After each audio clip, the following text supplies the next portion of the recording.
Hey guys, Thomas Asula Jr. here, aka Mustached Tom, and I'm here to review Turbo Kid. Now, this is a movie I had never seen a commercial for, never heard about, but I found it, so I decided, I'll check it out. It looks pretty different. So I went in, watched the movie, and I was pleasantly surprised about all the amount of cheese that was in this movie, and the good kind of cheese, kind of like Kung Fury.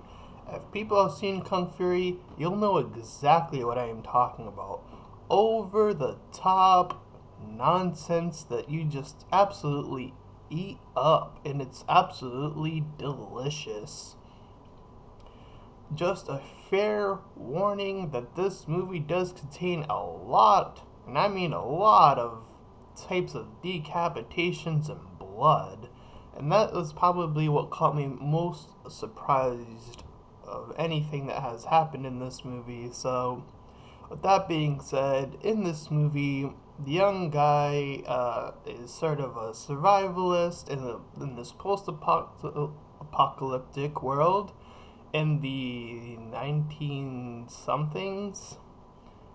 I believe it was like 1990s or something, but he's trying to survive, gather stuff, and bring him back to his little lair, which is in this little secret spot of his. So he one day goes to a bar, gets some water, gets some stuff, specifically this comic book based on the legendary Turbo, I believe it was Turbo Man. Uh, and he's sort of obsessed with this. And then suddenly, out of sort of nowhere, a mysterious girl appears, and he's sort of outtaken by this. He tries to run away, and then she sort of locks on this device to him so that she can find him. Uh, she reveals her name is Apple, and then she's sort of like this. Well, I'll put a little spoiler here at 2:30 around here. She is a robot, and that will be that. And a thing happens to her later on in the movie, but I'll get to that in a bit. But pretty much he grows attached to her, and this other guy who's sort of like this cowboy, classic kind of guy. They run into this big guy with the one eye. He looks pretty much evil, and his team looks evil, so everything about this is very obvious. The kid finds the turbo suit. The girl calls him Turbo Kid. He gets the power glove, like the actual power glove. But this one just happens to be like supercharged or something with like these blasts or whatever. So he blasts them away. Stuff like that happens.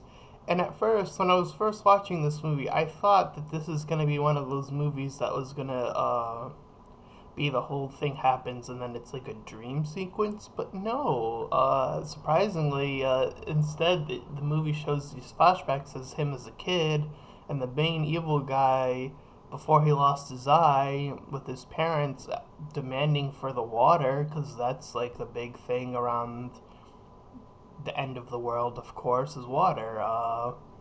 And he kills the parents, and then he frightens off the kid. The kid grows up, and then, kind of without knowing it fully, he gets his revenge in a way. And that's pretty much the movie. So I actually really enjoyed it.